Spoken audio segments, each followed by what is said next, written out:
जय माँ भद्रकाली भक्तों, माँ दुर्गे काली चौकी पे मैं भगत शुभम आप सभी भक्तों का हार्दिक अभिनंदन और स्वागत करता हूँ। चैनल पे नए हो तो चैनल सब्सक्राइब करें, वीडियो लाइक करें और कमेंट करके ज़रूर बताएं हमारी वीडियो आपको कैसी लगी। भक्तों, बहुत सारे ऐसे लोगों को देखा जाता है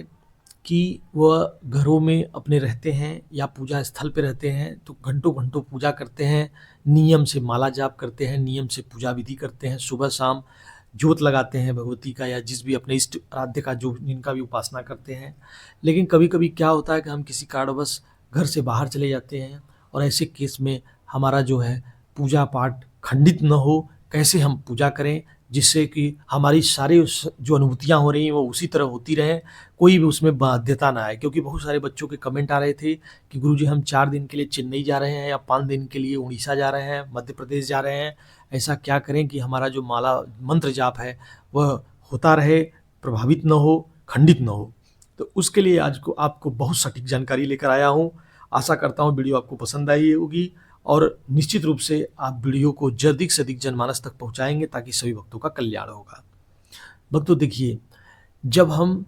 अपने औहरा को बढ़ाते हैं, औहरा को क्लीन करते हैं तो कहीं न कहीं हमें अपने इष्ट आराध्य, अपने कुल देवी देवता, अपने पितृ देवता और अपने क्षेत्रपाल देवता को मनाना पड़ता है। और विशेष रूप से गुरु का वरद हस्त जीवन में होना ही होना निश्चित रूप से चाहिए, तभी यह जीवन का जो साकार रूप है आपके सामने मूर्त रूप में यह जीवन बिल्कुल प्रकाशित और पुंज शक्ति पुंज के समान शोभायमान होता है।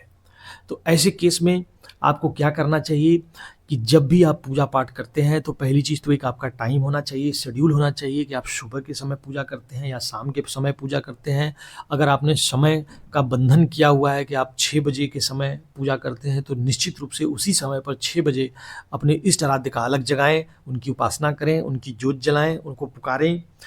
ऐसा ना हो कि आप आज 6 बजे कर रहे हैं, कल 10 बजे कर रहे हैं, परसों 12 बजे कर रहे हैं या शाम में भी यही चीज़ सेम इसी तरह से। समय नहीं बदलना चाहिए क्योंकि जो एक टाइमिंग आपका है, आप बेशक आधा घंटा बाद ही करें लेकिन एक ही टाइम पे पूजा करें। निश्चित रूप से अपना साधना काल जो है, जो आपकी पूजा भक्ति का पाठ का जो समय है, एक समय पर निश्चित रूप से आपको पहली चीज़ करते रहना चाहिए। दूसरा चीज़, अब जो व्यक्ति मंत्र जाप कोई चालू किया है और व्यक्ति जो है निश्चित रूप से डेली मंत्र जाप करता है। अब किसी कारणवश वो 4-5 दिन के लिए घर से या अपने किसी कारणवश किसी मंदिर में या कहीं पूजा पाठ के लिए बाहर निकल रहा है और उसका जो है चीज़ें खंडित ना हो, उसी तरह चलती रहें, तो यह आपके लिए जानकारी के लिए बता दूँ, आप जो भी मंत्र कर रहे हैं उसका केवल और केवल मानसिक जाप करें। और अगर हिंदू तंत्र के अनुसार अगर आप माला जाप या पूजा पाठ किसी भी देवी देवता का कर रहे हैं, चाहे माता महाकाली हो, चाहे कोई भी गुरु गोरखनाथ बाबा जी हों, चाहे किसी भी तरह की कोई ऊर्जा हो, बालाजी महाराज हो, तो आपको मानसिक रूप से वह मंत्र का जाप करना चाहिए और उसमें संपुट जो लगाना चाहिए राम नाम का आगे और राम नाम का पीछे। मैं कह रहा हूँ आपसे, यह गुरु परंपरा की गद्दी से यह वचन आपको दिया जा रहा है बाबू। इस बात को आप निश्चित रूप से मान लें कि जब राम नाम का संपुट देकर के जब मंत्र का मानसिक जाप करते हैं, उसकी ऊर्जा 1000 गुना, 100,000 गुना, 10,000 गुना बढ़ जाती है। आप मैं गद्दी से किसी धाम या किसी ऐसी जगह का नाम नहीं लूँगा, लेकिन एक पर्चे वाले बाबा हैं, आप उनका ध्यान से सुनिएगा। हमेशा जब जब वो उनके चौखट पे या उनके भक्त लोग उनके गद्दी पे जाते हैं या उनके पंडाल में बैठते हैं, तो वह जो है बीच बीच में जब भी अपना मंत्र जाप करते हैं तो बराबर राम राम राम राम की दुहाई लगाते रहते हैं। वो राम नाम की दुहाई नहीं लगा रहे हैं, वह मंत्र जो कर रहे हैं उससे आगे और उसके बाद, मंत्र से शुरुआती में और मंत्र के बाद में राम नाम का संपुट लगा रहे हैं। और मज़े की बात बता दूं कि कली काल में नाम जप का इतना बड़ा प्रभाव है कि यदि परमात्मा का नाम स्मरण आप कर रहे हैं, नाम जप कर रहे हैं, तो आपके पाप ऐसे ही दग्ध हो जाते हैं जन्मों जन्मांतर के।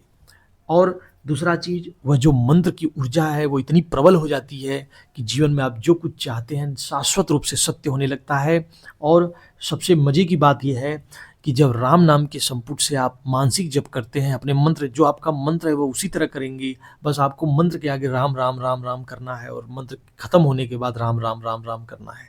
इस तरह से जब आप संपुट लगा के करते हैं तो निश्चित रूप से वह जो है कहीं न कहीं वचनों में